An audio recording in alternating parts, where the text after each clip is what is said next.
Wow. We love flipping through community cookbooks where women from a church, sisterhood, or social club collect their best recipes. These cookbooks are usually sold as a way to raise funds for their organization.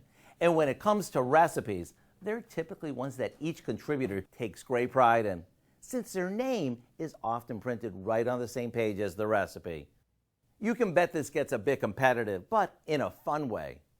Today, I'm sharing a recipe for a Southern chicken salad bake that's a twist on one that I came across in a community cookbook that I found buried in the back of my closet. It's so good, it's certainly worth sharing. It's simply a can of cream of chicken soup, some mayo,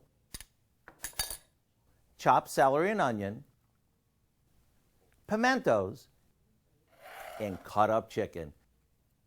We mix it all together, then spoon it into a casserole dish. And just before it goes into the oven, we top it with cheddar cheese and coarsely crushed potato chips. When it comes out, it's ready to serve for dinner, family style, or we can take it to a neighbor, because that's what they do in the South. Either way, you're in for a treat. To get the recipe for our chicken salad bake, all you have to do is visit our website. I'm Howard with Kelly in the Mr. Food Test Kitchen, where today we found a favorite Southern way for you to say, ooh, it's so good.